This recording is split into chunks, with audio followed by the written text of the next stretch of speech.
Good afternoon. Today we're going to talk about emerging technologies and computational thinking. This is a section that I really like, and so we're just going to be talking basically about what's coming. So the ISTE domain of computational thinking has to do with being able to organize your thoughts in order to program a machine or direct artificial intelligence or any of the things that are coming up right now. Programming is becoming a lot easier in recent days. When I got a programming degree, we had just stopped using cards and we were using recording tapes. If any of you remember the little cartridges that used to go into your radio. So anyway, the computational thinking has to do with formulating problems properly and conditional thinking. It talks about computer languages, and interestingly, for the last several years, where some of the states require a foreign language as a high school graduation requirement, some of them have actually been talking about a programming language qualifying as one of these languages, and it would be interesting to have a discussion about that. Programming languages, of course, have vocabulary, they have syntax, they have a lot of structures, they use punctuation, and are very critical about how the structures are formed, but certainly the vocabulary is nowhere near the vocabulary of a foreign language, just my opinion. So I wish that we could talk about that sometime. Today we're going to take a little look at this video about algorithms. If we want a computer to understand how to do something, we need to give it an algorithm. Pick up brush. Algorithm sounds like a big word, doesn't it? But actually, an algorithm is something very simple but important. Pick up toothbrush. An algorithm is a list of steps you give to computers to solve a problem or get something done. Imagine that you need to show someone how you brush your teeth so they can learn how to do it themselves. You would need to explain all the little steps you do in the right order so they can understand how to do it without getting confused. The instructions would go like this. 1. Open the toothpaste. 2. Put a bit of toothpaste on the toothbrush. 3. Open your mouth. 4. Brush your teeth nicely. 5. Rinse your mouth with water. 6. Smile. It is important to explain the right steps in the right order so you can get great results.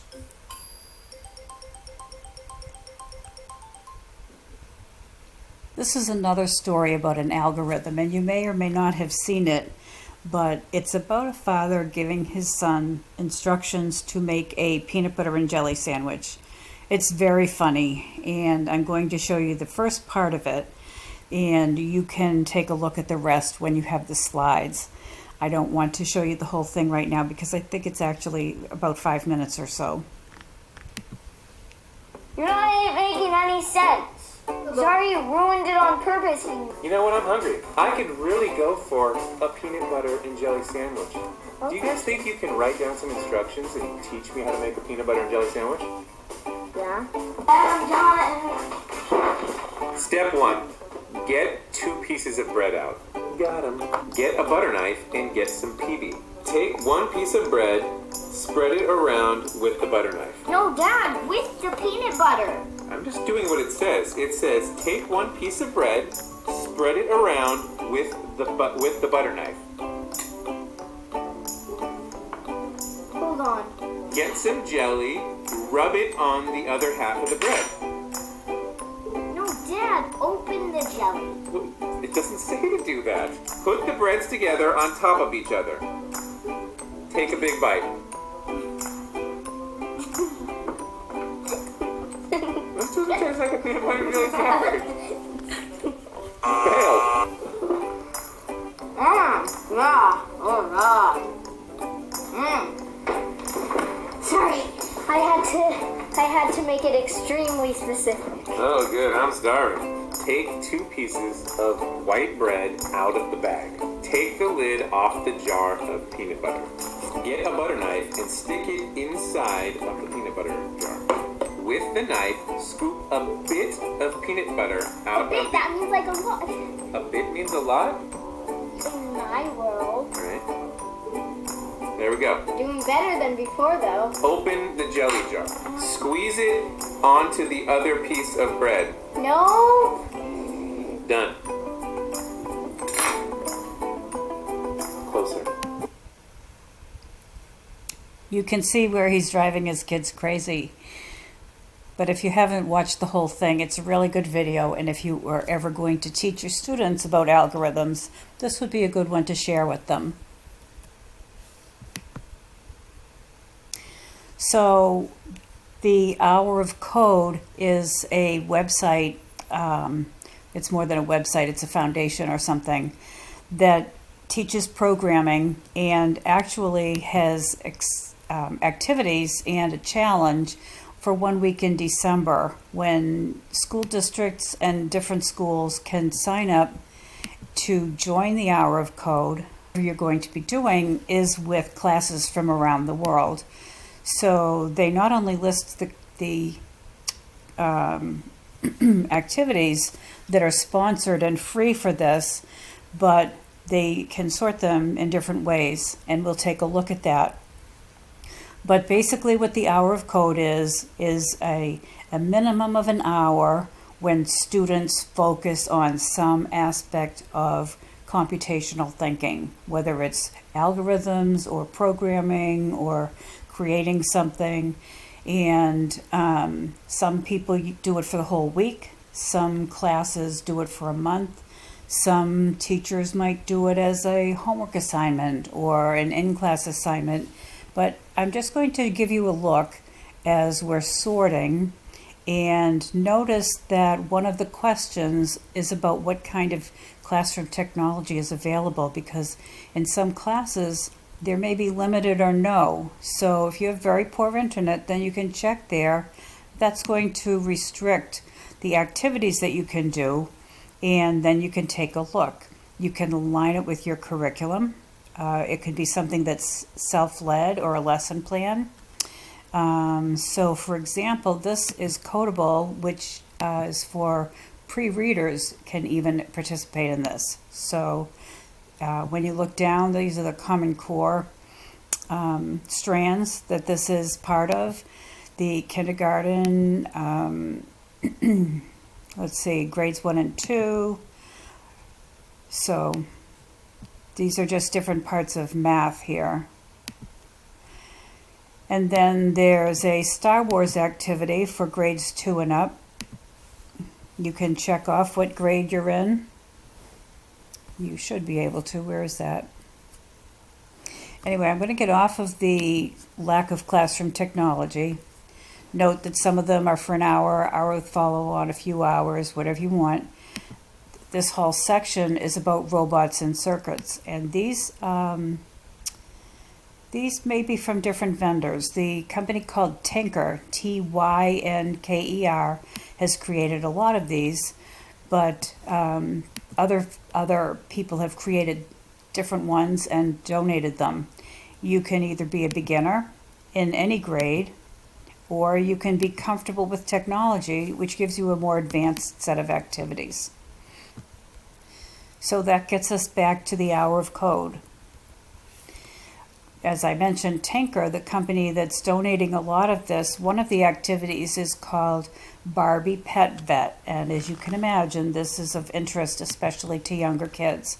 So we're just going to take a look at Barbie Pet Vet to get started.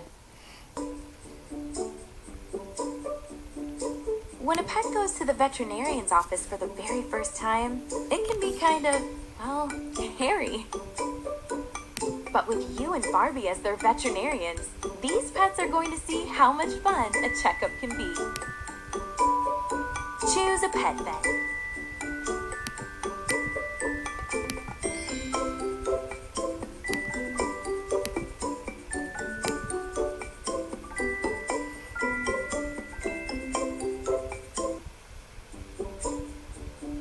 morning, doctor. We have so many patients today. Let's start by showing them the way to the examination room. Taffy loves bones. Let's see if we can get her to take 2 steps toward the bone. Use the walk command after the on start command to get Taffy to take 1 step forward.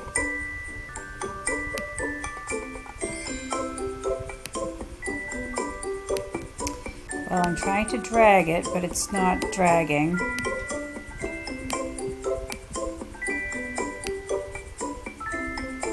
I guess it goes under.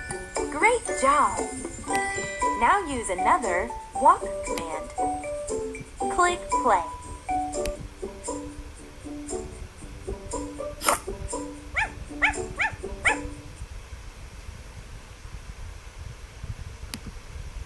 The bone is a great way to encourage Taffy, isn't it?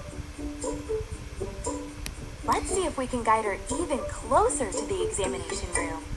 And if you keep Each up with walk this, command you'll makes see Taffy that there are walk 1 step other forward. commands and other, branches that will help her walk. So besides programming, we're going to talk about emerging technologies. And today we're going to talk about virtual reality and augmented reality. So, let's see. Okay, so this is Goddard. As many applications for virtual reality as you can think of. So what is virtual reality? It's replacement reality. And so you have these goggles that you see and you're looking at some picture or image which seems extremely real. And as you move around, you see it from different perspectives, or you might focus on a certain aspect of it that pops up while you're looking. Tricking the brain is actually what it really is. This last bullet is what it is. So it is a 3-dimensional experience, and it lets you interact with other things in the world. And so you have 2 components, the software and the hardware. And the hardware is the headset. So this is a common one on the top here. So we're just going to take a look at this little video.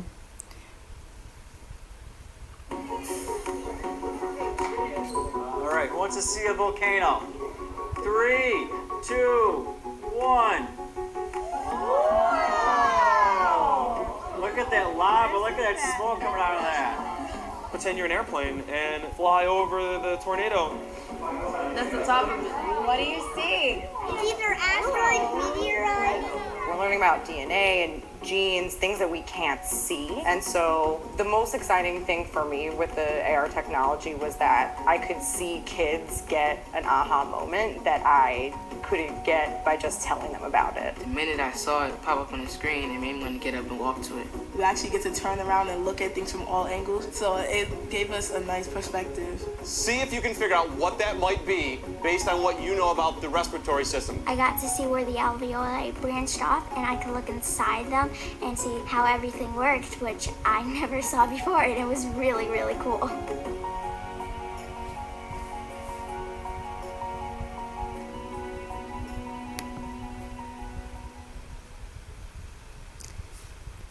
So notice that they mentioned both virtual reality and augmented reality. And the difference is that virtual reality is when you're looking at something that's not there.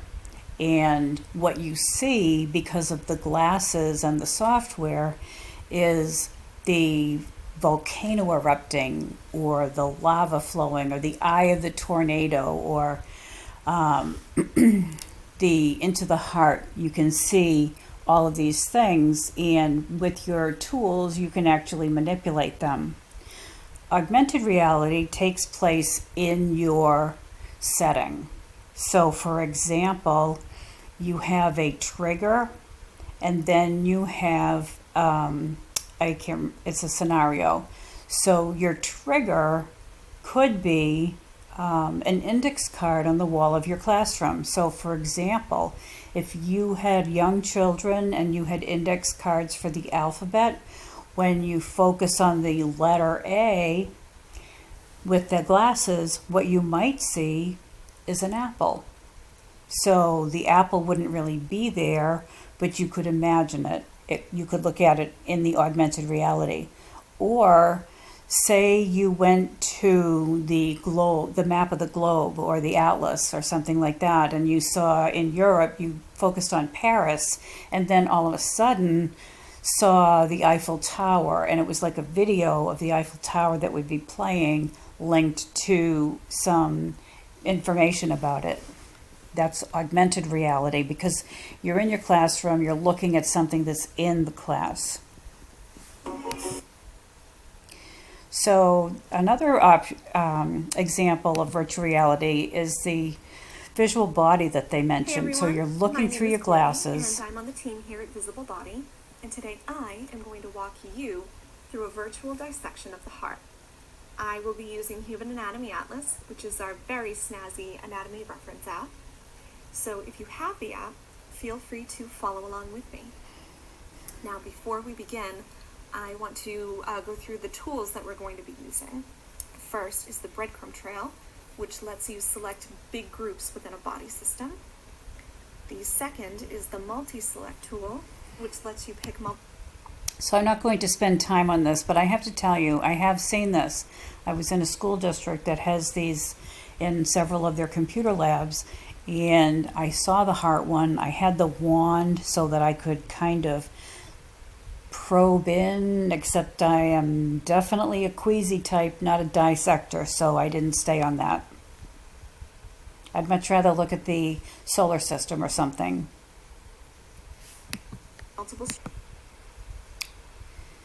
So when you think of augmented reality, think of that Pokemon Go game that was out years ago, and my son used to do that in Boston, and I never really understood what he was looking for, but he really got a charge out of it.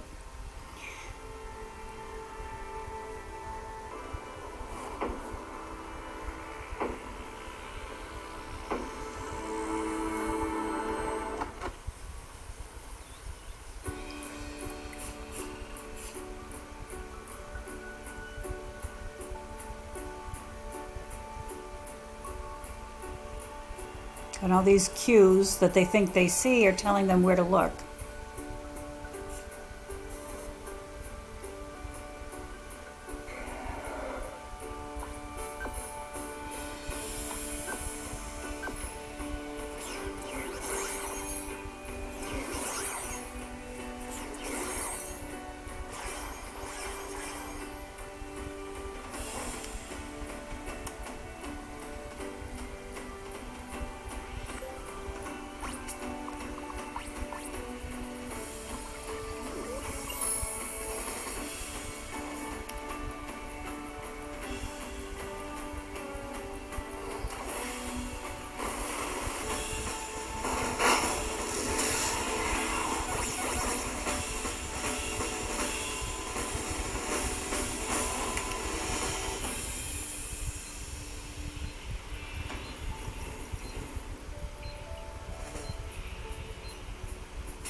So they're, that's kind of a lot of fun type. So that's something that you would do for fun, but you can think of educational applications where you would set it up similarly. Here's a YouTube from Alyssa Malaspina, the WebISTE librarian, and she's talking about how to do augmented reality color pages using a couple of different tools, and how to set up your own augmented reality sites. It's very good, and you might want to check out these activities because they tell you how to just use plain paper to print it, and so that students can color and make their own augmented reality targets. The trigger is the area in your physical environment that you take a picture of, so like the letter on the wall, an area of a map, and then the aura is the image that you project on this, so that when you're going around with the glasses as the user, you're going to see it. And you might use it for vocabulary words. I think that it would be interesting to use it for a scavenger hunt. So you might even have the scavenger hunt in the cafeteria or in the hallway or the outside or whatever. And as you go around, for example, if you were outside and you saw a tree, then you might, your aura might be some information about the tree or about the plant cycle, the life cycle of plants, and whatever you think would be interesting. Then there's this teacher's guide that you can check out. So some example virtual reality apps, and remember, virtual reality is when you're looking through the goggles and you just see this like movie or 3D image and you're in it. So the Apollo Moonshot is a good one. There are some environmental challenges, a lot of VR cities, virtual time place, virtual reality math. There's one called calculus and virtual reality. So you can see how a lot of these would integrate into your, your own curriculum. If you go into Google Earth, then there's a section for virtual reality in Google Earth, and that's really interesting. When you want to see some augmented reality sites, try Google Expeditions, and we saw a little bit of that. You can set that up by tagging things in your classroom, and then you can just expand on that. I have this this resource from 25 Resources, but the article is no longer current. But here are a couple of things from it. So 360 cities, you link to any of these cities like Rome, Tokyo, London, Paris, and go to the city. You get a tour, you get a lot of information about it in a 360-degree view, for example, of a big garden or something like that. 4D Anatomy, that's a subscription-based one. And then Alchemy, of course, has to do with chemistry.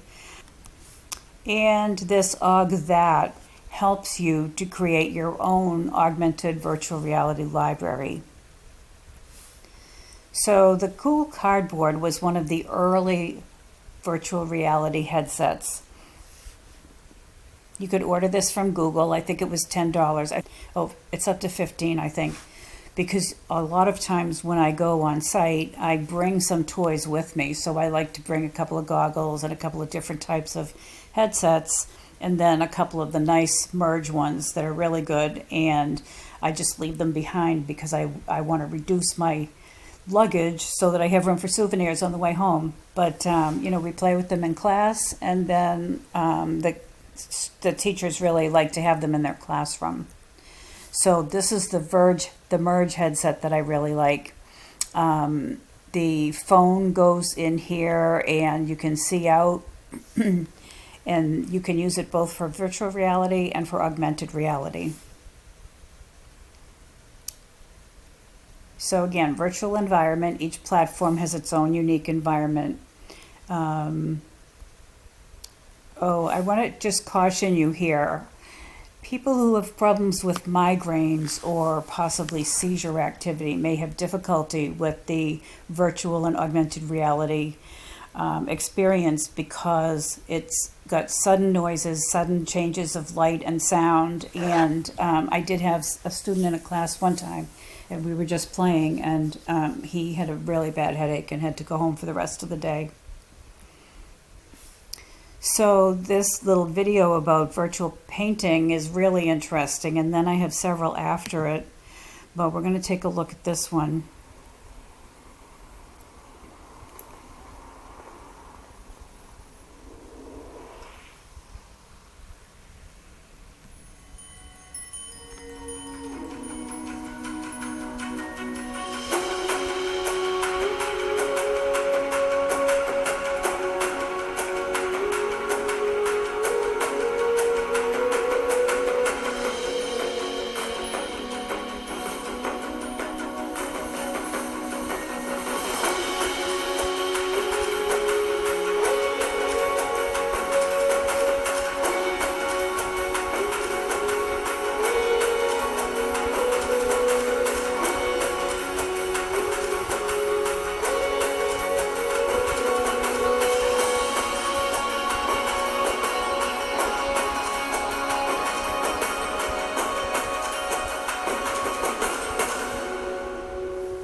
Oh, how cool is that? Don't you love it?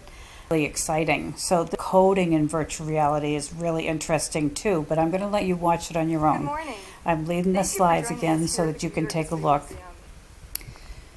So I'm not going to watch the rest of these videos because I know that we're getting on in time and I want you to be able to just take a look at them in the slides. But here's one about gaming, and I'm not a game player, but for those of you who are, this will be a really interesting thing coming up.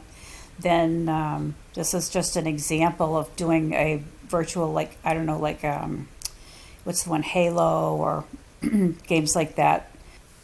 So there's a site called Mondly that lets you do language learning in virtual reality, puts students into a real life setting so they can interact with people. Here's a link and you can try it out. And more information about how to make your own augmented reality. Thank you very much. I hope you've enjoyed the video. Let me know if you have any questions.